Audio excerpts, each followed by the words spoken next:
তুমি যখন বাইরে থেকে খাবার, কাপড় বা ফোন কেনো, জানো কি এগুলোর উপর কখনো কখনো বাড়তি ট্যাক্স পড়ে? এটাকেই বলে শুল্ক।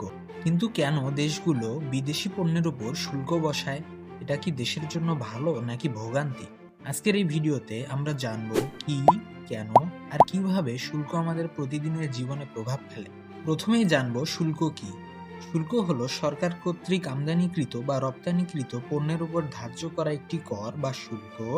সাধারণত আমদানিকৃত শুল্ক বা ইম্পোর্ট ট্যাক্স সবচেয়ে বেশি ব্যবহৃত হয়, অর্থাৎ বিদেশ থেকে আসা পণ্যের উপর সরকার অতিরিক্ত অর্থ নেয়।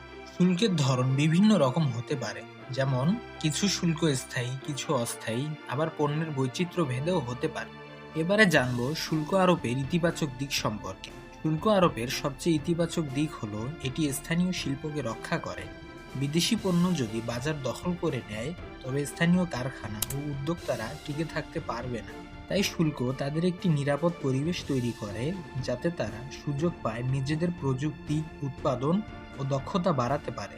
এর ফলে স্থানীয় উদ্যোক্তা তৈরি হয়, কর্মসংস্থান বাড়ে এবং অনেক সময় একটি শিল্প পুরোপুরি নতুনভাবে দাঁড়ানোর সুযোগ পায়। একই সাথে সরকার শুল্ক থেকে যে অর্থ পায় তা অবকাঠামো উন্নয়ন, জনগণের সেবা ও সামাজিক খাতে ব্যয় করতে পারে, যা দেশের সামগ্রিক অর্থনৈতিক কাঠামোকে আরো শক্তিশালী করে। তবে শুল্কের বিভিন্ন সুবিধার পাশাপাশি কিছু নেতিবাচক দিকও রয়েছে। এবারে জানবো সেই নেতিবাচক দিকগুলো সম্পর্কে। শুল্কের সবচাইতে বড় সমস্যা হলো ভোক্তাদের ওপর বাড়তি চাপ। যখন বিদেশি পণ্যের ওপর শুল্ক আরোপ করা হয়, তখন সেই পণ্যের দাম বেড়ে যায়, ফলে সাধারণ মানুষকে বেশি দামে পণ্য কিনতে হয়।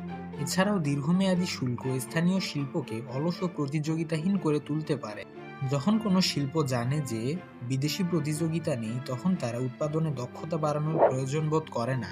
শুল্ক আরোপের আরেকটি বড় নেতিবাচক দিক হলো আন্তর্জাতিক সম্পর্কের টানাপোড়েন। যদি একটি দেশ অন্য কোনো দেশের পণ্যের উপর শুল্ক বাড়ায়, প্রতিপক্ষ দেশও পাল্টা শুল্ক আরোপ করতে পারে।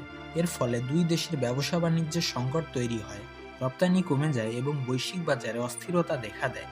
এই প্রতিশোধমূলক শুল্ক নীতি শেষ পর্যন্ত উভয় দেশের ব্যবসায়ী ও ভোক্তাদেরই ক্ষতি করে। সব মিলিয়ে বলা যায়, শুল্ক একটি শক্তিশালী অর্থনৈতিক নীতি, যা সঠিকভাবে ব্যবহার করা হলে দেশের শিল্পকে রক্ষা করে, কর্মসংস্থান বাড়ায় এবং সরকারি রাজস্ব বাড়িয়ে দেশের অর্থনীতিকে আরও শক্তিশালী করে। আবার ভুলভাবে বা অতিরিক্তভাবে প্রয়োগ করলে এটি বাজারের স্বাভাবিক প্রবাহকে বাধাগ্রস্ত করে, আবার আন্তর্জাতিক সম্পর্কেও সমস্যা তৈরি করতে পারে। তাই শুল্ক নীতি তৈরি করার সময় সরকারের উচিত সুপরিকল্পিত বিশ্লেষণের মাধ্যমে ভারসাম্য বজায় রাখা, যাতে দেশ লাভবান হতে পারে এবং দীর্ঘমেয়াদে বিশ্ববাজারে প্রতিযোগিতামূলক অবস্থানে থাকতে পারে।